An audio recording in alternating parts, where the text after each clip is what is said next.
Fala galera, estamos começando mais um episódio do podcast Nos Bastidores, o primeiro episódio do ano de 2024. Tô muito feliz com esse ano de 2024, de tudo que vai acontecer. E para você que tá ligado e para você que também não sabe, o podcast Nos Bastidores, o nosso objetivo é falar sobre histórias de pessoas comuns que tiveram uma atitude acima da média. Porque no mundo globalizado, cheio de informações, a gente costuma muito ver o palco somente das pessoas. Então, nosso intuito aqui é falar não só da persona que a pessoa é na internet, mas do que ela é de fato. E o tema de hoje, pra gente abrir 2024, é um tema mega especial. Tô com uma pessoa aqui que ajuda pessoas no Brasil e fora do Brasil, já transformou milhares de vidas. E o nosso tema será o papel do mentor no desenvolvimento de pessoas de alta performance. Então, se você quer atingir níveis mais elevados, pode ter certeza que esse podcast vai ser mega interessante para você. E quero agradecer já a produtora Fornexus, nossa patrocinadora, que vem tornando esses bate-papos possíveis. E ele está aqui na minha frente. Ele tem 52 anos. Para quem está assistindo aí no YouTube, vai perceber que não parece. Eu acho que eu vou até fazer a pergunta de qual é a fórmula aqui. Ele vai destrinchar a fórmula da beleza, a fórmula da juventude aqui nesse episódio. Ele é casado, é coach, é neurocientista, é especialista em desenvolvimento humano há mais de 23 anos, já treinou mais de 120 mil pessoas e é criador de alguns métodos, entre eles o método SIM. Eu estou falando de Emerson Vamontes. Seja muito bem-vindo, obrigado por ter aceitado o convite. Imagina, obrigado. Eu que agradeço, Henrique. E depois de uma introdução dessa, até eu tô curioso para assistir esse podcast, né, cara? E quando você fala assim, da idade dos 52 anos e a fórmula da beleza, eu posso falar fórmula de não parecer. A da beleza já é complicado, né? Do rejuvenescimento. Do rejuvenescimento. Mas é uma honra estar aqui. Eu acho que o podcast Nos Bastidores, ele retrata muito isso que você trouxe nessa apresentação, né? Para a gente estar vivenciando um ponto e atingir objetivos, né? Tem muita estrutura por trás que acontece. Tem muita preparação, tem muito empenho das pessoas e, infelizmente, a grande maioria acha que é só o resultado final. Então, eu acho que aqui a gente vai poder explorar isso e é uma honra poder contribuir e abrir o ano falando disso, né? O papel de um mentor é importante, eu tenho mentores também, mas poder ser mentor de grandes empresários, grandes líderes e de empresas hoje, no Brasil e no mundo, é uma grande honra para mim também. Perfeito, e eu tive a honra, a oportunidade de conhecer o Emerson, né, dentro de uma indústria que eu sou apaixonado, né, que eu transformei minha vida, que foi o marketing multinível. O Emerson, ele é coach lá dentro, ele é mentor, né, dos empresários que tomam conta do negócio, dos sistemas de treinamento. Sim. E ele vai poder ser o seu mentor aí, o seu coach também nesses próximos 50 minutos, uma hora aí do nosso bate-papo. Emerson, pra gente poder começar, a gente tem um ritual que é começar com uma frase de impacto do convidado, do porquê isso faz tanta diferença, faz tanto sentido e o que isso fez, talvez, de diferença ou sentido na sua trajetória, na sua jornada. E você diz que ninguém muda ninguém, mas ninguém muda sem a ajuda de alguém. Sim. Por que você fala isso? O que faz sentido essa frase na sua trajetória, na sua história? Eu acho que ela tem alguns significados, né? E o principal dos significados é para você que está nos ouvindo ou nos assistindo aqui, é entender o seguinte: muitas vezes você não tem as respostas, só para eu não dizer que na maioria das vezes. E a gente busca essa resposta do lado de fora, né? Infelizmente as pessoas buscam resposta, buscam a receita mágica, buscam a validação, só que essa resposta está dentro. E o grande papel de um mentor, o grande papel de um líder, é mostrar para as pessoas que ela pode encontrar isso do lado de dentro. Então, ninguém muda ninguém, porque eu não tenho essa capacidade de mudar ninguém. Eu falo mais de 120 mil pessoas, como você falou, sendo treinadas, empresas, empresários. Eu e nenhum outro treinador tem a capacidade de mudar alguém, uma pessoa, uma empresa. Tem sim a capacidade de entregar a ferramenta para que essa pessoa faça a mudança, escolha fazer a mudança, seja na empresa, seja no negócio. Aquela pessoa que chegar para você e falar, eu vou mudar a sua vida com algumas coisas, eu falo e assino embaixo e pode botar de frente a frente comigo aqui. Essa pessoa está te enganando. Por quê? Porque ninguém tem a capacidade. Nós temos um sistema, né? Hoje, como especialista em neurociência, eu posso falar A nossa mente tem um poder de nos proteger. Então eu não vou fazer nada que eu não queira. Então ninguém vai mudar ninguém, a menos que se alguém queira, né? Só que o que impacta muitas vidas hoje, muitas empresas, enfim, muitos empresários, às vezes a pessoa chega num determinado ponto e não consegue romper aquela barreira. Não consegue dar aquele passo a mais. E essa frase, ela me gera um grande resultado. Por quê? Porque a hora que você faz a pessoa ter um olhar diferente para aquilo, ela consegue romper aquela barreira, que para ela parecia ser intransponível. Então, este olhar gera muita mudança, esse olhar gera muita evolução. Eu gosto de falar muito de evolução, né? No meu instituto eu falo que a evolução é uma jornada contínua.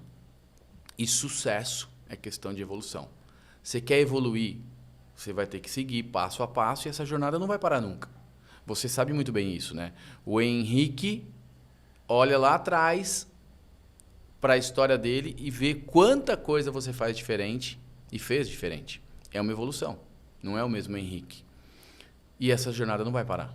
Se você parar hoje, ok, você tem muitas coisas diferentes, muitas conquistas, mas elas vão parar aqui. Então a gente tem que continuar nesse caminho, né? Então eu acho que nós buscamos isso, né? O teu podcast, né? É uma honra estar aqui, de novo eu falo isso, porque abrir para as pessoas que por trás disso, nos bastidores, existem muitas dores.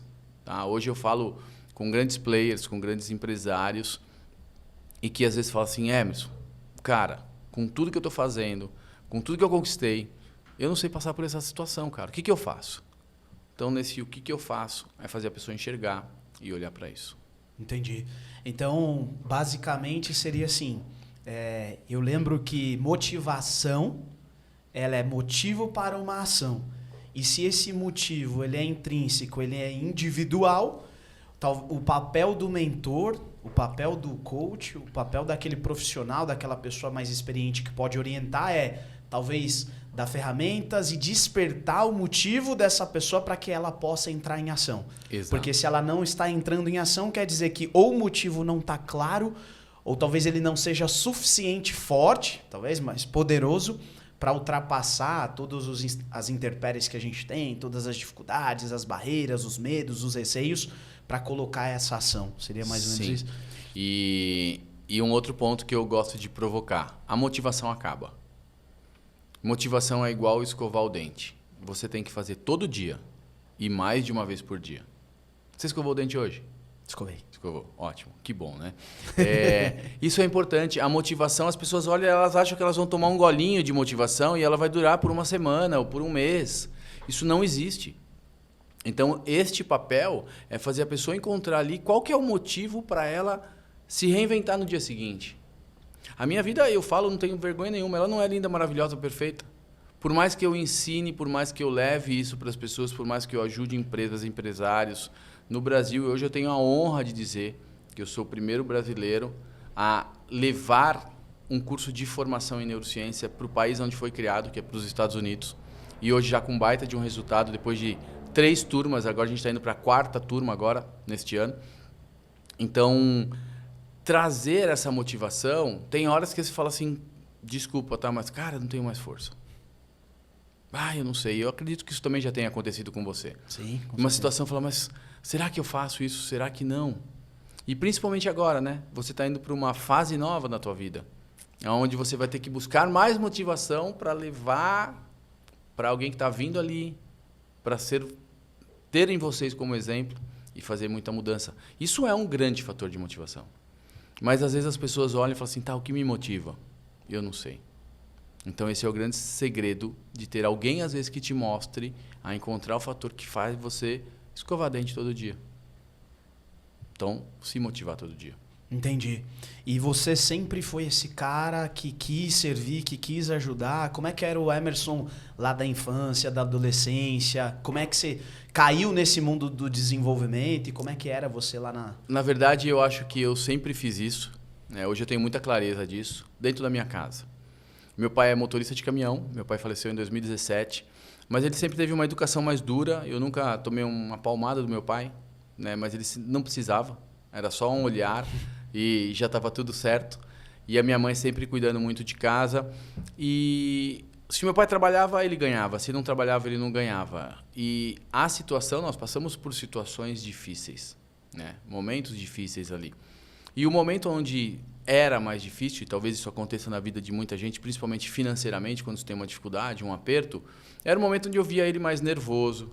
E eu sempre fugi de discussão, fugi de briga, eu não gosto disso. Então, quando acontecia isso, eu percebia ele assim, eu era a pessoa, mesmo sendo bem mais novo, que tentava contornar situações, sabe? Então, eu administrava o emocional dele, da minha mãe, dos meus irmãos, para falar, não, calma, não fala isso, não faz assim agora, tal, não sei o quê. Então, o que eu já fiz desde aquela época? Eu desenvolvi uma capacidade muito grande de entender o outro para fazer o outro se enxergar, tá? E isso foi inconsciente ou... Foi natural. Não natural. percebia, foi natural. Eu só percebi isso bem depois, era meio que um talento seu bem mesmo. depois. Então, tanto que as pessoas falam assim, o Hermes, quando tá ali, ele fica tudo tranquilo, tal, porque eu fazia isso. Eu entendia a reação de um, de outro. Hoje eu ensino isso, tá? Eu ensino as pessoas a fazer isso. E eu mantinha esse clima mais amistoso ali na situação. Quando eu, profissionalmente, né, eu me formei, fiz uma faculdade, fiz engenharia, quando eu entrei na General Motors, na Delphi, que era uma divisão da GM, eu trabalhei ali por 17 anos. Eu sempre tive essa capacidade de fazer as equipes se desenvolverem, né? Eu comecei como um engenheiro ali, depois eu fui um supervisor, depois eu fui um coordenador de projeto, depois eu fui um engenheiro residente, depois eu fui para os Estados Unidos, depois eu fui supervisor, assumi até gerência de engenharia. Eu sempre tive a capacidade de ficarem muito fortes. Por quê? Porque eu deixava com que cada um usasse o seu potencial. Então, neste período todo, Henrique, isso está por trás desses bastidores mesmo, tá? As pessoas falam, cara, como que você lida tão fácil com as equipes? Porque lá atrás, eu tive que lidar dentro da minha casa. E inconsciente.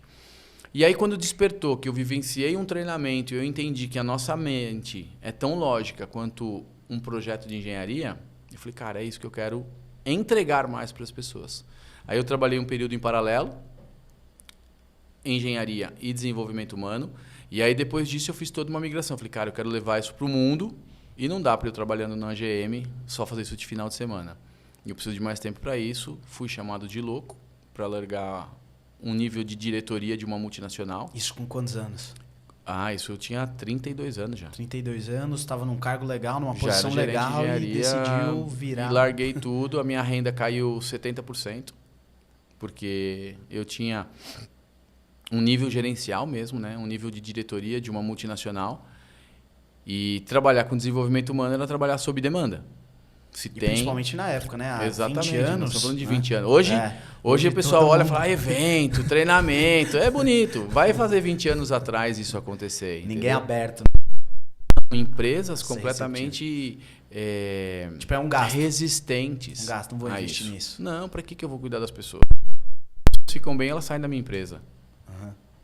É o risco que se corre. Só que as pessoas saem hoje por não poder entregar o que poderia para a empresa também. É a mesma coisa. Enfim.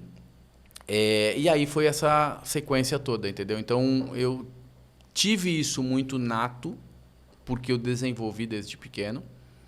E depois que eu entendi a neurociência, eu sempre fui muito estudioso e pesquisador. Né? Eu não sou uma pessoa que entende um método e fica só replicando ele. Eu quero entender o que está por trás disso. A própria vivência minha da engenharia fez, sabe, fuçar muito dentro disso. De onde vem, por que Quero vem. saber por quê, da onde, entender. E a mesma coisa com a mente humana. Então, hoje eu posso falar, um dos grandes diferenciais é fazer o que eu faço de desenvolvimento humano no Brasil e no mundo, mas também com uma vivência de um mundo corporativo, de um mundo hostil, porque você ser de um nível de diretoria de uma multinacional não é simples, entendeu? Era ter uma responsabilidade de um país nas minhas costas, porque eu era responsável por áreas da engenharia, né, que definiam, por exemplo, a parte elétrica dos veículos. E definições de projetos que iam levar para 5, 6, 7 anos. Então, era uma pressão muito grande. Então, hoje, quando eu levo para empresas e para empresários e que eles falam assim, cara, eu não sei o que eu faço com a minha empresa. Eu falo, calma, vamos parar e pensar. Vamos entender a tua realidade. Porque eu tenho essa bagagem, entendeu? Toda essa bagagem que foi forjada de verdade a ferro e fogo ali. Então, hoje, que eu levo a parte... As pessoas às vezes não veem, né? O Emerson de 52 anos, que as pessoas falam, cara, não é possível que tenha 52 anos. Tem muita história dentro disso. Tem muita vivência que, às vezes, as pessoas falam, é um cara que dá um treinamentinho de final de semana. Já ouvi isso. Uhum. Assim, quando eu era gerente de engenharia, quando eu chegava para uma reunião, os caras falavam assim, imagina, se hoje eu não pareço, imagina quando eu tinha 30. As pessoas olhavam e falavam, cadê o gerente? Eu falava, sou eu. Eu falava, você não é o estagiário? Não, eu sou o supervisor, eu sou o gerente. Entende? Então, este olhar faz com que aprofunde muito mais. Por isso que as pessoas falam, cara, quando você entrega, é muito profundo. Porque tem uma vivência muito grande em cima disso, né? E ela foi desenvolvida pelo menos há 40 anos atrás. E o que te motivou, assim, largar a engenharia? Você segue para engenharia por quê? Você gostava de número? Sempre Era gostei aquilo da que parte você já exata, de imaginava parte... na adolescência? Eu sempre gostei de uma parte comprovada, isso, aquilo, lógica, sempre gostei muito disso. Então, eu nunca nem tive dúvida. Desde moleque você já pensava, Sempre, falava assim, eu vou ser engenheiro? cara. Não pensava em ser engenheiro, mas uma parte mais exata, sim. Aham. E aí eu tive pessoas na família, tem um tio meu que me incentivou muito, que falava muito disso. O meu pai sempre foi uma pessoa que também deu muito incentivo dentro disso. E foi um caminho que aconteceu meio que natural. Não questionei. Nunca quis ir para uma área de saúde, nunca quis ir para uma área disso. E hoje eu só cuido da mente humana. Hoje eu só cuido de saúde, né? Mas entendendo que por trás disso existe toda uma lógica. Não é assim, tipo... Vamos ver para que lado está o vento que vai funcionar. Não, tem tudo uma lógica que funciona para ter resultados e por aí vai. Uhum. Né? E o que te motiva na hora que você está nessa posição, nesse cargo, tudo bem, eu estou entendendo sobre mente humana, estou, sei lá, curioso sobre isso, estou me sentindo desafiado a aprender mais, a falar mais sobre isso. Por que você decide assim, fala, cara, vou largar isso com 32 anos, já Porque tô eu bem. tive uma grande transformação na minha vida. Aos 31 anos, quando eu fiz um treinamento, eu rompi o maior medo que eu tinha. Eu tinha medo do meu pai. Eu conto essa história sem nenhum problema. Eu era um homem, 31 anos, e eu tinha medo do meu pai. Como eu falei, meu pai nunca me deu um tapa na bunda, mas se eu fosse trocar de carro, eu era supervisor numa General Motors. Eu vou vender um carro e vou comprar outro. Aí, o primeiro pensamento que vinha na minha cabeça é, será que meu pai vai gostar? Se eu fosse fazer uma viagem com os amigos, o primeiro pensamento que vinha, será que meu pai vai gostar? E o que eu achava? Primeiro, desculpa falar assim, mas que saco, né, cara? Não, fica à vontade. Meu pai nunca me cobrou nada. Mas, ao mesmo tempo, eu tinha essa trava. E era um bloqueio, um baita de um bloqueio. E eu também nunca cheguei para ele. Fala, pai, você vai gostar disso? Não, eu só me incomodava. E o que eu achava, tá, Henrique? Que eu nasci assim, cresci assim, e ia ser assim com medo do meu pai. Síndrome da Gabriela. Exatamente. A Gabriela bem grandinha já, entendeu? E aí eu... Com 31 anos, dentro de um treinamento, eu vivi uma experiência onde eu entendi de onde veio isso. Eu estava dentro da barriga da minha mãe, com 5 meses de gravidez. E aí era uma conversa entre meu pai, minha mãe, meu avô e minha avó, maternos. Eu era o primeiro filho e seria o primeiro neto. Aí meu avô virou para o meu pai e falou assim, Sidney, hein, meu neto está chegando, eu vou ensinar um monte de coisas para ele. E o meu pai virou para o meu avô, tudo numa boa, tá? Isso eu lembrei, porque a gente tem a capacidade de acessar tudo que está guardado na memória. O meu pai virou para o meu avô e falou assim, não, seu Pedro, o filho é meu. Durante a vida inteira, quem vai dizer para ele o que ele faz ou não, sou eu. E eu estava na barriga da minha mãe. Que significado eu dei? Durante a vida inteira, eu vou depender do ok do meu pai. E ele nunca falou sobre isso. Quando eu entendi isso, quando eu acessei essa memória guardada, eu falei, cara, isso destravou. Destravou assim, de verdade, no estalar de dedos. Porque eu dei um significado novo. Cara, meu pai falou uma coisa normal, é meu filho, eu vou dizer o que ele faz. Só que eu, sem conhecer nada do mundo, porque infelizmente as pessoas do 0 aos 7 anos estão formando o seu sistema de crença, e eu estava na barriga da minha mãe ainda, dei qual significado? Durante a vida inteira eu dependo dessa validação. Foi o significado que eu dei. Quando eu me destravei disso, eu nunca mais tive aquela sensação de medo, nunca mais tive nada ruim em relação a isso. E eu fiquei obcecado, falei assim, as pessoas precisam saber o que elas podem fazer pela vida delas. Pessoalmente, na empresa delas, no negócio delas. Eu preciso ensinar isso para as pessoas. Eu gosto de cuidar de pessoas. Só que agora eu entendi que tem ferramentas para isso. Aí eu mergulhei a estudar. Logo eles me convidaram para trabalhar junto com o treinamento. E aí eu fiquei em paralelo e daí não parei mais. E quem que foi o responsável? Ninguém muda ninguém. mas ninguém muda sem a ajuda de alguém. E quem foi um treinamento ali que foi um treinamento responsável talvez por começar a plantar essa semente diferente? Foi um treinamento que eu vivenciei em 2001, chamado DL, Desenvolvimento e Liderança, de um instituto chamado INEX, que fica na região de São José dos Campos, ali, né? E que logo depois eu também trabalhei com ele. Durante muitos anos eu dei este treinamento, né? Que é um treinamento tipo estilo Leader Training, de um fim de semana de emoção, e ali eu aprendi muitas coisas. E aí, a partir dali, eu fui mergulhar nas neurociências, né? Programação neurolinguística, coaching, psicologia positiva, e aí eu não parei mais de estudar hoje sobre isso, e estudo até hoje. E você acha que ainda existe o preconceito que existia lá atrás? Algumas coisas sim. E por que as pessoas acham que é um papinho motivacional, ou é autoajuda, numa conotação mais negativa, talvez por elas não entenderem que de fato isso faz diferença? Tem gente que olha, às vezes, alguém fazendo uma imersão, tudo bem que hoje virou mais comercial, você vê isso a todo momento, em vários segmentos diferentes. Mas tem muita gente que olha ainda e fala assim, é uma lavagem cerebral, que de fato é, né? Mas... Lavagem cerebral é uma coisa que eu ouvi lá atrás. Quando eu comecei a fazer, comecei a trabalhar, as pessoas próximas de mim falaram assim, para com isso é lavagem cerebral. Você vai largar o que você está fazendo para isso? E eu não tinha nem pensado em largar ainda, tá? E eu acho que são dois grandes fatores. Primeiro, desconhecimento. Então, as pessoas não sabem o que é. Não têm noção nenhuma do que é. Elas acham que é um papinho motivacional mesmo, acham que é um uhul da vida, a galera pula e tal, mas isso não tem nada a ver. Isso é uma técnica para, às vezes, mexer com as pessoas em determinada coisa. Esse é o primeiro ponto, que é o desconhecimento. E o segundo, medo. As pessoas têm medo de olhar para a própria realidade. As pessoas não olham para a sua própria realidade. E a grande resposta está dentro dela. As pessoas... Cara, são 23 anos fazendo isso, né? E o que eu mais ouço, as pessoas... eu não estou preparada. E o que eu respondo é, você não tem que estar preparado. Quem tem que estar preparado sou eu. Você só tem que viver. Mas eu preciso mexer com algumas coisas. Não. Você vai encontrar. As pessoas acreditam que elas vão encontrar alguma coisa na vida delas, ou viver de novo alguma coisa que gerou muito sofrimento, E o que eu falo é o seguinte, que é um dos principais fatores deste medo, tá, Henrique? Você não vai viver ou lembrar de nada na tua vida que você não tenha vivido. Você não vai encontrar um monstro que você não passou por ele. Só que hoje você vai ter possibilidade de fazer muita coisa diferente. Então eu falo para você e para quem está nos vendo ou ouvindo. Se você pudesse voltar 6 meses atrás, eu nem vou muito tempo atrás, 6 meses a 1 ano atrás, você faria a mesma coisa do mesmo jeito que você fez, com a experiência que você tem hoje? Você faria exatamente igual? Eu creio que não. Não. Você faria pior? Você fala assim, eu vou fazer... Intencionalmente não.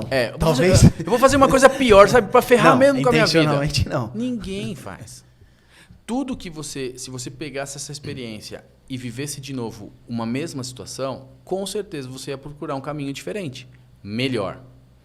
Quando a gente acessa o que aconteceu conosco na nossa vida, automaticamente eu vou dar um significado melhor para ele.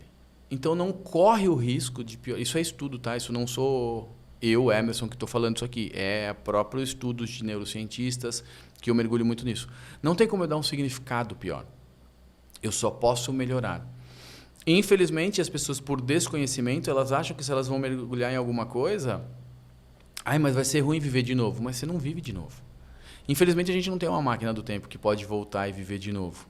Mas a gente pode transformar aquele significado de um fato que aconteceu e mudar. Para não atrapalhar daqui para frente. Ou seja, eu não consigo mudar lá atrás, mas eu consigo fazer com que ele não me atrapalhe mais daqui para frente e que eu consiga agir diferente. Aquele fato ou aquele fantasma vai sempre estar ali enquanto eu não cuidar dele. E eu falo para as pessoas, não adianta você ir lá e botar uma pedra em cima. Porque se você levantar a pedra, está tudo lá de baixo. Então eu tenho que tirar o aprendizado de toda a situação e o fato vai existir. Eu passei por situações na minha vida. A gente estava comentando aqui, eu perdi 3 filhos.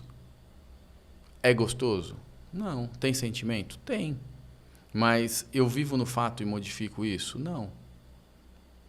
Então, um olhar para isso é pensar o seguinte, poxa, o que eu tiro de aprendizado das situações? E as pessoas, aí eu estou falando para elas, né, que falam que isso aqui é um papinho motivacional e tal, elas não têm conhecimento e têm medo de lidar com isso. Elas querem que alguém dê uma resposta pronta. Uma receita de um bolo que ela só botar no forno e no dia seguinte está tudo prontinho para comer. Isso não existe. Infelizmente, as pessoas não querem encarar a própria realidade e fazer de conta que não existe com ela, entendeu? Entendi. E quando faz essa conotação de papinho motivacional, se a gente parar para pensar, motivação é um motivo para ação, então é algo forte. Talvez o que as pessoas confundam é a motivação com uma empolgação, Sim. com um sentimento temporário. Uma porque a euforia. motivação tem que ser uma euforia. Uhum. Talvez é isso, né?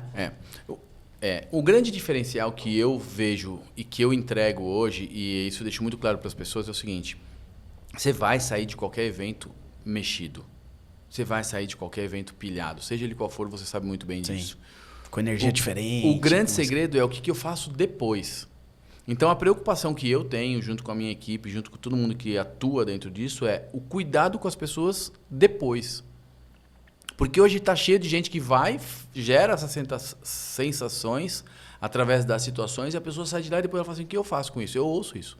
Ah, mas é que eu fiz tal coisa e agora eu saí e eu não sei o que fazer. Não tenho suporte, não tenho apoio. Por quê? Infelizmente, muita gente gera isso, gera uma entrega, não vou discutir essa entrega, só que ele está focado naquele pontual. Eu tenho uma entrega, eu tenho que bater um número, eu tenho que fazer isso acontecer. Comercial, ok? Se fosse para ser comercial, eu continuava como nível de diretoria de uma multinacional. Era muito melhor para mim e eu não tinha tanta dor de cabeça quanto eu tenho hoje. E quando eu falo dor de cabeça, não é que ela é ruim, tá? Porque eu amo o que eu faço, cara. Se você me convidar, nós estamos terminando o podcast aqui, cara, vamos dar um treinamento para 5 pessoas ou para 500 pessoas? Aonde é? Vamos. O que você quer entregar? Tô junto. Sabe por quê? Porque eu escolhi cuidar do ser humano. Escolhi de verdade.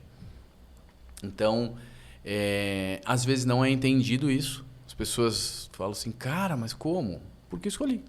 Simples. E financeiramente você acredita que, por exemplo, por ter optado aqui, no curto prazo você falou, minha renda caiu 70%, mas hoje você acredita que se você tivesse continuado aquele caminho você estaria financeiramente melhor do que está hoje, ou só o financeiro, pela consciência que você tem um estilo de vida mais próspero, mais próximo daquilo que você queria? Eu não sei contabilizar em números como eu estaria hoje, mas com certeza eu não estaria como eu estou hoje de uma maneira próspera. E para mim, prosperidade ela não é só o dinheiro. É a liberdade que me dá, a possibilidade de fazer N coisas hoje na minha vida. E às vezes algumas eu faço de maneira, inclusive, voluntária e de doação. Quando eu fiz 50 anos, eu fiz um evento.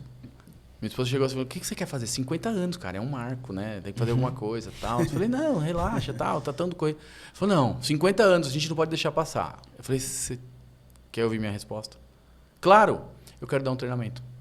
Mas você dá treinamento sempre? Eu falei: não, mas eu quero dar um treinamento totalmente gratuito, totalmente novo. Eu vou construir um treinamento totalmente novo e vou entregar para as pessoas entenderem o que elas podem fazer pela vida delas. E eu fiz isso. O evento chamou-se 50 anos em um dia.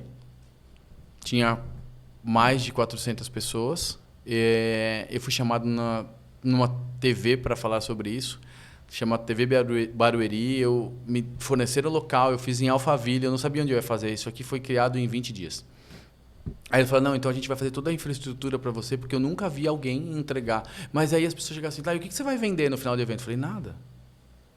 Eu não estou fazendo um evento para vender nada. Não vou fazer pitch. Não fiz absolutamente nada. As pessoas: você é louco? Eu falei: não.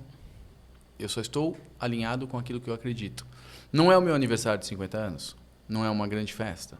Não é um grande marco. Então eu vou entregar algo, porque tem muita gente que não sabe o que pode fazer pela própria vida. Tinham empresários, tinham pessoas que nunca tinham entendido disso. Vão sair dali com um grande ganho para a vida delas. E é isso que eu quero. Esse vai ser o meu maior presente. No dia seguinte eu fiz um churrasco em casa com a minha família e estava tudo certo. Que massa. Mas a entrega foi essa, entendeu? Então, eu escolhi fazer isso pelas pessoas. Eu escolhi entregar mudança para as pessoas. Então, de verdade, quando as pessoas olham para o outro, ela não encara a pessoa como um ser humano, entendeu? Vê às vezes como um número, isso aqui serve para mim, isso aqui vai estar num evento. As pessoas chegam para mim hoje, eu queria fazer um evento seu, tá, não sei o quê. Então, o que você quer para tua vida? Não, só quero estar lá. Eu falei, não, então não tem vaga para você. Só quero estar lá, não serve. Não. Você fala como palestrante mesmo, convidado, Não, e participante, inclusive. Tá. Participante, inclusive. Porque eu falo o seguinte, se isso aqui não vai te entregar, se você não está buscando nenhum ganho, ou já chegou pessoas assim, eu quero fazer tal coisa que você busca. Eu falo, então não vai fazer isso, você vai fazer essa outra coisa. Mas você deixou de vender uma formação que custa R$6.000 para falar para o cara que ele precisa de um negócio que custa 1.000, você é bobo. Eu falei, não, eu só estou cuidando da pessoa. Para que eu vou entregar uma coisa para ela, que ela não está preparada ainda para cuidar dela? Entendeu? Vou entregar conteúdo de faculdade para quem está no ensino primário. Exatamente. Né? Ela não vai usar nada para isso. E aí, nesse outra momento, coisa, né? Isso já é um cuidado com a pessoa, entendeu, Henrique? Para mim, isso é importante. E aí, voltando no tema, né, que eu gostei muito quando você falou nos bastidores, ninguém vê isso. Aí as pessoas olham e falam assim, cara, tudo que você faz é de uma maneira tranquila, mas por que algumas coisas não acontecem? Cara, porque eu tenho essas premissas, esses valores ali que estão por trás. Uma palavra muito importante para mim é congruência. Eu não vou vender aquilo que eu não entrego e eu não vou falar aquilo que eu não sou. Entendeu? E, de novo, não tenho vergonha de falar que tem situações na minha vida e falar, cara, não sei como eu faço isso, não sei como eu faço aquilo. Eu sou humano também, entendeu? Mesmo entendendo de mente, Mesmo entendendo de mente, a nossa mente ela cria um monte de sabotagens, né? E é fato. Maravilha. E em toda essa jornada desses... São quantos? Mais de 23 anos, né? Só com desenvolvimento humano, mais de 20, 23 com treinamentos, porque eu envolvi alguns treinamentos Sim, lá também. Antes de ficar full time, né? De ser 100% só desenvolvimento. O que você acredita quais são as maiores dificuldades do ser humano adulto, vamos pegar depois que atinge a maioridade, e que você percebe mentoreando empresários, fazendo eventos em vários lugares do Brasil, até fora do Brasil. Quais as maiores dificuldades que o ser humano tem e que você encontra assim, nesses clientes, nas pessoas que você já viu, nas evoluções? Aceitar a própria vulnerabilidade, talvez seja uma das maiores. Segunda, procurar resposta no outro ou querer ajustar algumas coisas para fazer mudança no outro. Eu quero cuidar disso aqui porque eu quero ajudar as pessoas que estão perto de mim a fazer mudança no trabalho delas. Não, você muda você, a pessoa vai mudar ela. Então é aceitar a vulnerabilidade, querer mudança do outro e não se enxergar dentro da realidade. As pessoas não se conhecem. O ponto que eu tenho certeza absoluta que mais pega para as pessoas hoje, seja empresário, seja líder, seja pessoa com situações pessoais, é falta da autoconfiança. Que as pessoas mais se queixam, se eu tivesse confiança, eu faria diferente. Então falta autoconfiança. E aí uma dinâmica, uma metáfora que eu uso para isso é o seguinte: se você tivesse um compromisso agora e tivesse que sair daqui e pegar, sei lá, um aplicativo, chamou o teu aplicativo lá para te levar daqui para tal lugar que leva meia hora e você só tem meia hora. E aí, quando o aplicativo chega, né, o motorista chega ali e você fala, cara, esqueci um documento super importante, eu preciso voltar a buscar no meu prédio. E o cara fala, não posso te esperar, doutor, eu tenho que cancelar a sua corrida. Se ele cancelar, o tempo de você voltar e ter que pedir um outro faz com que você possa perder o seu compromisso. Então você não tem alternativa. Aí eu pergunto para as pessoas, você pegaria a sua carteira ou um bem de valor e entregaria na mão dele e fala, segura aí que eu volto. A grande maioria das pessoas respondem para mim o seguinte, não, eu não confio, porque eu não conheço. Aí eu ainda falo assim, mas você acabou de chamar no aplicativo, ele veio te buscar em casa, né? A pessoa fala, não, eu não confio porque eu não conheço a pessoa. O principal fator de não confiar é não conhecer. Aí eu falo, agora então olha para você. Sabe por que falta autoconfiança? Porque você não se conhece. Então, o principal ponto que as pessoas reclamam é a falta de autoconfiança. E elas não têm autoconfiança porque falta se conhecer. Então, dentro de uma mentoria, dentro de um curso, dentro de uma formação, o que eu mais faço com as pessoas é fazer elas olharem para elas e conhecer as vulnerabilidades, os pontos que podem agir diferente. E aí gera uma grande mudança e grande transformação. E eu vou somar uma coisa, tá? É que minha cabeça já começa a fritar aqui de situações. Quando a gente fala de autoconfiança, as pessoas hoje buscam certeza. Se eu tiver certeza disso, eu faço tal coisa. Nós não temos certeza do que vai acontecer hoje à noite. Nós não temos certeza do que vai acontecer amanhã. Nós estamos aqui no início de um ano, sem nenhuma certeza do que vai acontecer durante um ano inteiro. Só que as pessoas esperam a certeza para agir com confiança. Então, se eu pudesse deixar uma outra frase, usa a sua confiança mesmo sem ter certeza. Porque aí você vai fazer a diferença no seu dia a dia. Eu não tenho certeza. E se você está procurando certeza, você está procurando algo que ninguém vai ter. Eu não tenho certeza do que vai acontecer hoje, amanhã, depois, ninguém. E você acredita que a confiança ela só vem com ação? Eu só me torno confiante com ação. Não tem como eu ser confiante sem ação. A confiança vem com conhecimento. E o conhecimento me leva à ação. Eu só tenho confiança quando eu me conheço. Porque sem confiança eu estou preso pelo medo. O medo tem uma função biológica que é me proteger do desconhecido. Quando eu conheço sobre alguma coisa, aquele medo diminui e aí eu me confio. Porque as pessoas falam, use confiança diante dos seus medos. Eu não dizimo ele, eu não deixo ele sem existir. Eu só aumento a outra barra. É como se fosse uma balança de equilíbrio. O medo está aqui. Quanto mais eu conheço sobre determinada coisa, o medo diminui, automaticamente a confiança aumenta. Perfeito. E aí eu ajo. Aí eu ajo. Porque eu não consigo agir se eu não tenho tanta confiança. Eu não tenho tanta confiança porque eu não me conheço. Quando eu passo a me conhecer um pouco mais, ou a minha empresa, ou seja lá o que for, automaticamente essa confiança cresce e as ações surgem. Incrível. Isso eu posso afirmar sem nenhuma dúvida. E qual que é o maior arrependimento assim, das pessoas quando você vai fazer o processo... Você faz ainda o processo de coach?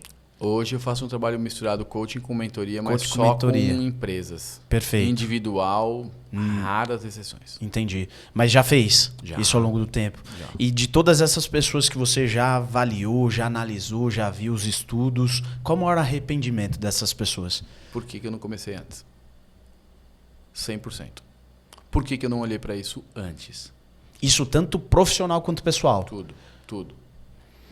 Para ambos, assim, ou tem algum que, putz, na parte pessoal ela tem mais arrependimento do que o profissional, não? Mesma coisa. Geral. Mesma coisa. Porque assim, é uma sensação de... Aí bate um arrependimento, né? Como você falou. De, se eu tivesse feito antes, aí eu deixo muito bem claro. Tá, mas você escolheu não fazer antes. Porque aí entra o lado de decisão. Não fazer nada também é uma decisão. Não procurar ajuda também é uma decisão. Porque... nós vivemos num mundo, Henrique, onde, eu não sou capaz de fazer tudo sozinho. Se eu tentar fazer tudo sozinho, o meu braço não vai alcançar, meu braço não vai ter força. Então, eu preciso de um olhar diferente e para a minha tomada de decisão, eu preciso fazer algumas escolhas. Uma decisão, ela vem com cisão de outras coisas. E quando as pessoas olham para isso, elas falam assim, puxa, por que eu não pensei nisso antes? Cara, não pensou. Vamos olhar agora. De agora em diante, o que eu posso fazer? Porque senão bate o arrependimento. Isso não funcionou. Minha empresa podia estar melhor. Não tá. Ficar chorando não resolve mais. Chorar servia para alguém te dar de mamar quando você tinha fome ou para trocar tua fralda quando você estava sujo. Isso é um comportamento que vem lá de trás. E tem pessoas que, infelizmente, hoje, na vida adulta, choram quando as coisas não dão certo. Levanta a cabeça, olha o que você fez até aqui, ajusta. Então, a gente tem que agir de maneira madura para as situações. E um dos pontos que eu mais pego é falar, beleza, isso aqui não muda. Então vamos ser bem honesto com você mesmo? Vamos gerar realidade dentro disso? Como que você pode fazer de hoje em diante? Mas cara, não vamos ficar falando lá de trás. Mas gerou um trauma. Ok, então a gente cuida deste trauma para também olhar para frente. Senão não adianta. Entendi. E o que mais atrapalha as pessoas nessa jornada talvez de mudança ou de construção? É não ter clareza? É imediatismo? É não, talvez, balancear as expectativas? O que mais atrapalha, assim, a galera na jornada? Aí sim depende das situações. Uhum. Diferente da outra, depende das situações. Um dos pontos que mais falta é clareza e especificidade. As pessoas serem específicas naquilo que elas desejam. Seja pessoalmente ou seja para um negócio, para a empresa e tal. Eu quero mudança de vida. O que é mudança de vida? Eu quero isso. Eu quero uma tranquilidade financeira. O que é tranquilidade financeira? Então, falta ali a clareza que eu soma as duas coisas, tá? E ser específico naquilo que você deseja. Se eu tivesse a clareza e ser específico... Inclusive, hoje eu formo pessoas que atuam no Brasil e no mundo, né? Com a parte tanto de mentoria quanto coaching, que foi muito mal visto, né? Porque muitas distorções existiram, mas quem entende da ferramenta tem uma ferramenta poderosíssima.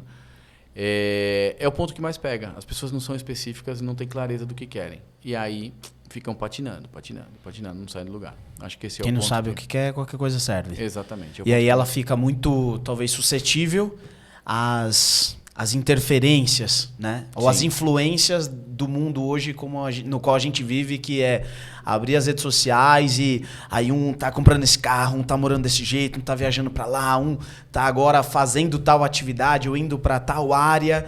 E quando ela não tem tanta essa especificidade, essa clareza, ela meio que tá sendo jogada, né? Sim. Tipo, cada ano, a cada mês, ela quer uma coisa diferente. Exato. Porque tá dando dinheiro, porque tá dando um resultado, porque ela quer sair daquela situação.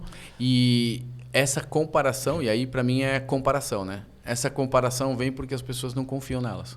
Então eu tô confiando no outro. Porque se você tem clareza e sabe que tem um processo, as pessoas estão se comparando e elas buscam o quê? O imediatismo, que é o que você disse. Né? Por que elas buscam imediatismo? Recompensa rápida. E elas não querem pagar o processo. E, infelizmente, a gente está vivendo uma geração que quer muito rápido, porque nós temos o acesso à palma da mão para tudo, só que ela esquece que por trás disso, né, nos bastidores desta construção, existe um processo, e o processo tem que ser respeitado. Existe uma variável, né, eu vou trazer a engenharia, né, equação. Tem uma variável que as pessoas esquecem, tempo. Não tem como eu encurtar o tempo. Então, eu tenho que validar isso e fazer acontecer dentro desse tempo, desse processo. E você acha que tem como a pessoa aprender? Porque assim, o processo, a jornada, de certa forma, se você pegar pelo menos todas as pessoas que eu escutei, os livros que eu vi, a maioria olhava para a jornada e falava assim, nossa, como foi boa essa jornada. Depois que você tem um resultado, você olha e você fala assim, nossa, que gostosa. Você acredita que tem como a pessoa aprender a amar o processo ou o processo sempre vai ser doloroso? Não. E você tem que amar a recompensa daquilo que vai te gerar depois, né? O depois. Não. Uma das grandes coisas que eu ensino para as pessoas é o seguinte, por trás de todo objetivo teu existe um valor. Você quer comprar uma casa, não é a casa que você quer, é o que a casa vai te entregar. Você quer comer um pão de queijo, não é o pão de queijo que você quer. Ah, eu quero construir uma família, não é a família que você quer, é o que está por trás. Nós temos valores, nós seres humanos somos norteados por valores. Quando eu descubro esse valor, eu faço com que esse processo fique leve, independente do tempo. Se ele vai levar 1 mês, 1 ano ou 5, ok? Eu chamo isso de valor por trás da meta. Valor por trás dos objetivos das pessoas. E as pessoas só olham o final. E, infelizmente, as pessoas falam assim, quando eu atingir, quando eu conquistar minha casa, quando eu comprar meu carro, quando eu fizer a viagem dos meus sonhos, eu vou sentir alegria, vou sentir felicidade. Não. Eu tenho que sentir desde o primeiro passo. Porque o valor é um combustível que vai fazer eu caminhar nessa jornada. Se eu pego uma jornada toda e espero só abastecer lá no final dela, pode ser que meu tanque esvazie. E aí eu pare. A grande maioria das pessoas param no meio do processo. Por quê? Porque não foi completando de combustível. Então, eu falo para as pessoas, quando você descobre isso, então você tem um sonho, você tem sonhos em áreas diferentes da sua vida, pessoal, profissional, financeira, social, saúde. Quando eu descubro o que está por trás de cada um deles, os valores distintos, eu vou me abastecendo desses valores. Os valores aqui são alegria, felicidade, tranquilidade, paz, realização, que tudo basicamente a motivação diária. Exato. Você vai tendo essas doses porque você tem essa clareza, então aquilo vai te alimentar, ou você vai se retroalimentando daquilo diariamente. A hora que eu vou me retroalimentando e vou me... Sabe aqueles joguinhos de videogame bem antigo, né? É da minha época. O Atari, que você passava lá num joguinho que chamava Riverhead. Aí você tinha que passar um aviãozinho assim, aí ele passava no tanquezinho para você fazer ele se reabastecia para você não perder a vida. Nós precisamos fazer isso todo dia. Porque senão, literalmente, eu perco a vida. O que é perder a vida nessa situação? Eu perco a minha motivação. E as pessoas esperam esse resultado quando atingem o objetivo. E quando eu inverto este jogo, tem um amigo nosso em comum, que é o André Robert. O dia que ele aprendeu comigo e entendeu isso, eu fiz um trabalho com ele, de mentoria, para ele. E ele ficou alucinado com isso. Ele falou, cara, agora você fez virar a grande chave para mim. Porque eu entendi que não é só o meu objetivo, é o que está por trás dele. Agora tudo tem os valores, independente das situações. E eu faço a seguinte brincadeira. Quando você descobre isso, você vai tendo valores em áreas diferentes da sua vida, em situações diferentes, em objetivos diferentes, a vida fica insuportavelmente prazerosa. Porque eu estou fazendo esses valores preencher o meu tanque e aí o processo fica leve. Show. Pensando na sua pergunta, né? Como que as pessoas vivem um processo se elas estão pensando só lá no objetivo? Eu tenho que inverter essa ordem para elas sentirem prazer neste processo. Porque aí, independente do tempo, do timing, ela vai acontecer. E você falando isso, eu lembro de quando meu sonho era ser jogador de futebol. E eu cheguei a jogar em alguns clubes até os 17 anos, quando eu decidi parar. E aí eu fiquei naquele, talvez, o primeiro momento da vida do ser humano, que é o que é que eu vou fazer. Acho que algumas poucas pessoas com 17, 18 anos meio que já sabem, já decidem o caminho e aí de fato elas acertam e conseguem talvez nortear a vida dela inteira a partir daquela decisão. Só que a grande maioria não tem repertório suficiente ou vivência, experiência suficiente para decidir e falar assim, putz, é isso. Por quê? Porque não viveu nada. Então, você só sabe quando vive. Ou então, das experiências que você viu alguém viver. Exato. Que eu fui influenciado ali, seja de família, né, ou pessoas mais próximas. Mas eu lembro que quando eu desisti do futebol, eu fui forçado pela minha mãe a trabalhar, não, a ir estudar, fazer uma prova lá para um curso técnico de administração, foi onde eu conheci a Sueli. Então, para alguma coisa, aquele curso me serviu. Só que ele também me deu norte. Foi um presente, o maior presente que eu tenho. Só que aquilo me deu um certo norte. Tanto que eu fui fazer faculdade de administração. E quando eu decidi empreender com marketing de rede, com marketing multinível, obviamente, eu era muito novo, eu tinha 21 anos, e isso há 10 anos, e eu olhava o resultado. Não tem como, né? Eu olhava e falava, nossa, eu vou ficar rico até aos 30, eu vou fazer meu primeiro milhão. É inevitável, né? Só que o que eu fui aprendendo no processo de desenvolvimento, participando de alguns cursos, de alguns treinamentos, era que o futebol, por que o futebol? Poxa, eu não vou conseguir mais ser jogador. Mas quais que eram os valores por trás daquilo? Então, poxa, eu queria, sei lá, jogar numa seleção brasileira. Mas por que jogar na seleção brasileira? Talvez é você ser reconhecido e conseguir gerar alegria nas pessoas. Porque querendo ou alegria ou raiva, né? Depender da situação. Depende da situação. Mas, óbvio, sempre você focando no positivo. Então, poxa, por que eu gostaria de... O que o futebol na minha mente me traria? Maior independência financeira. Na minha mente, o futebol, obviamente que eu sei que acontece com 2% dos jogadores, a maioria não vai chegar, mas era o caminho para isso. Só que eu não entendia. Eu fui entendendo ao longo do processo. E aí o marketing de rede, para mim, ele foi uma maneira de eu conseguir alinhar esses valores numa profissão diferente que até então eu nem sabia que existia. E esse é o grande segredo. Quando eu descubro o valor que está por trás desta meta, deste objetivo, eu às vezes posso ajustar o meu caminho e o teu processo não fica pesado. Porque imagina o Henrique, vou fazer um exercício com você agora aqui, tá? Não vou perder essa oportunidade. Boa. Imagina o Henrique frustrado porque não foi jogador. E aí ele começa a fazer uma atividade, mas fica pensando, mas eu não fui jogador. Aí ele fica fazendo outra atividade e fala, mas eu não fui jogador. Nenhuma delas vai te satisfazer porque nenhuma delas era ser jogador. Só que quando você descobriu, ou que você refletiu sobre o que estava por trás de ser um atleta profissional, de atingir uma seleção brasileira, de você... Eu vivi muito o mundo do esporte e vivo também hoje, sabe? Porque eu gosto muito, acho que o esporte nos traz muita, muita reflexão positiva. Só que quando você trouxe essa reflexão e entendeu o que estava por trás dele, você encontrou outros caminhos que faz você entregar e receber esses valores importantes. Se eu for um atleta, eu vou gerar alegria para um povo brasileiro. Cara, você leva alegria para famílias que você transforma a vida. Uhum. Que são gratas a isso. Né? Você gera realização e reconhecimento por muitas coisas. Ok. Tem desafios no meio do caminho? Tem. Você não ia ganhar todo jogo de futebol. Você nem sempre ia levar alegria para a torcida. É a mesma coisa. Sim. Eu lembro que eu fiz até um vídeo recentemente que falava assim, a sua profissão não é o seu sonho. Uhum. Porque às vezes a gente foi construído, né, em você ter que escolher ali com 17, 18 anos a profissão e meio que ser norteado pelos próximos 40, que óbvio, mais antigamente isso acabava acontecendo, hoje em dia com o mundo mais dinâmico é mais difícil. Né? As pessoas estão mudando ali de profissões E não necessariamente a sua profissão é o seu sonho ou é o seu, sei lá, a sua obra. Sim. Você pode talvez encontrar a sua obra através da sua profissão ou usá-la, mas não necessariamente ela tem que te prender, sei lá, na minha concepção.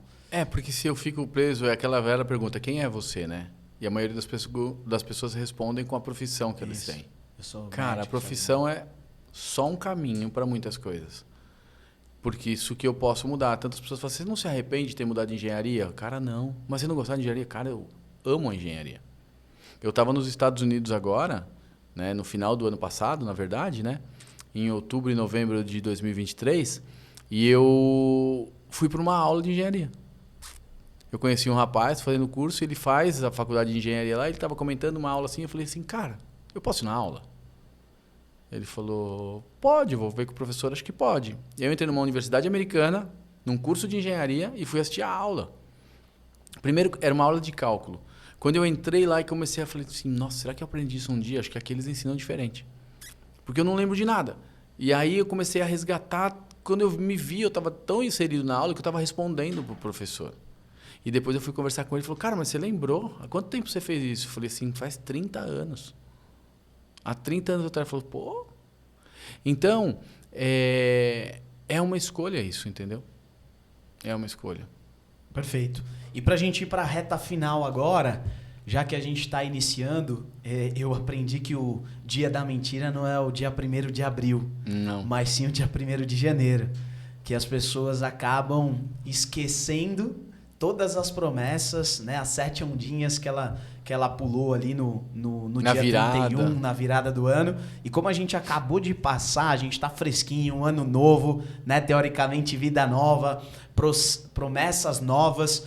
Qual dica que você dá para a pessoa poder construir talvez novos hábitos ou fazer com que aquelas mudanças que ela prometeu há 2 dias, né, na virada do ano, ela consiga realizar de fato? E como que ela pode fugir da tal da procrastinação, que é, talvez ela comece o ano e fala, não, depois do carnaval as coisas acontecem. Aí depois, na metade do ano vai ser diferente e sempre na próxima semana, no próximo mês vai ser diferente. Tá. Primeira coisa, seja honesto com você. Seja honesto com você. Porque se você fez promessa, se você esperou uma virada para fazer algo diferente, você não precisa virar um ano, não precisa virar um mês, não precisa virar do domingo para segunda-feira. Seja honesto. Você quer fazer a diferença? Faz agora. Então, se você colocou algumas coisas para você mesmo, para cumprir neste ano que se inicia agora, a gente acabou de virar o ano, que você possa fazer o seguinte, cumpra o que você prometeu para você. É a primeira coisa que eu falo. Segunda, olha de novo para a tua lista. Como assim, Emerson? Olha para a tua lista que você fez de promessas ou desejos. Quantos itens nessa lista já eram da lista do ano passado ou de outros anos? Porque às vezes a gente vem carregando um monte de coisa, porque não faz ao longo do ano. Então, também é ser honesto com você. Será que você quer isso mesmo ou você quer provar para alguém? Porque às vezes a gente coloca coisa na lista, e eu já fiz isso, tá? Que era para o outro, não era para o Emerson. Porque quem é honesto consigo mesmo, de verdade vai fazer aquilo que é importante para você, e não é passando por cima das pessoas importantes, tá? Não estou falando isso, muito pelo contrário. Mas a pessoa vai te amar, a pessoa vai querer estar perto de você se você fizer as coisas por você. Porque, infelizmente, a gente começa a querer coisas para mostrar para os outros. Então, veja se essa lista tem coisas que são para você e nessa lista não tem coisas que você já vem carregando há alguns anos. Então, a primeira coisa que eu falo para você é reveja e olhe para a tua lista. Porque se você pulou ondinha, se você comeu, sei lá, 7 sementinhas de romã, você colocou uma folha de louro na carteira, são muita coisa que a gente ouve, tá? Eu me lembro aqui de passar as viradas do ano num sítio da minha tia, e por muitos anos, né? Minha tia hoje é falecida, irmã do meu pai, a maioria deles faleceram, que são os irmãos mais velhos, e ficava todo mundo sentado numa muretinha comendo uma lentilha com os pés fora do chão, porque ia dar sorte pro ano. Eles continuaram o mesmo ano fazendo lentilha, outro ano fazendo lentilha. Então, eu não sou contra isso, tá? Inclusive, eu acredito em algumas coisas e eu não vou jogar contra esse time, tá certo? Mas poder da crença. Seja honesto com você. Será que é isso que faz a mudança ou aquilo que você se compromete? E aí você vai transformar em ação. Pega a tua lista e fala o seguinte, quais são as ações eu vou fazer para isso acontecer? Coloca prazo define prazo, define responsável por isso. Porque aí você está se comprometendo com você. Se comprometendo. Porque senão, em algumas situações, tá? Desculpa até falar sobre isso, tá, Henrique? Mas esse compromisso é muitas vezes abrir mão do que você está fazendo somente pelos outros. Eu vou repetir aqui uma coisa que eu ouvi um cara que eu admiro muito, chama Piangers, falar.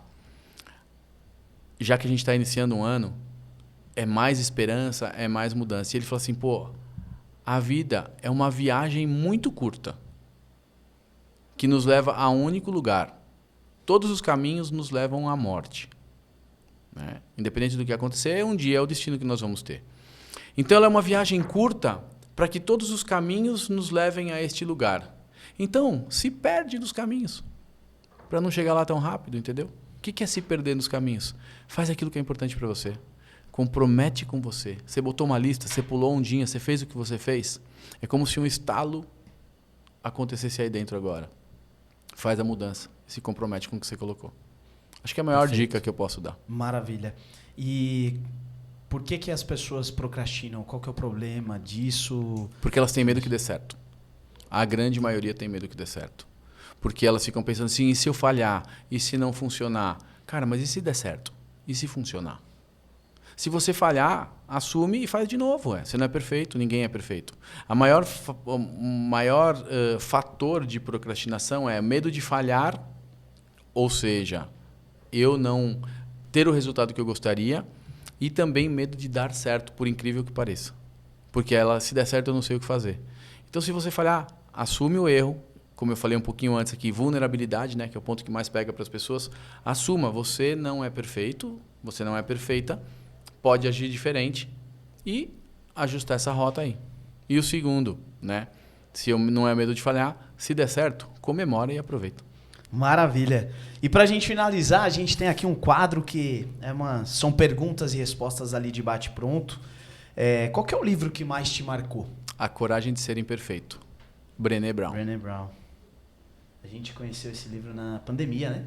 Você leu, né?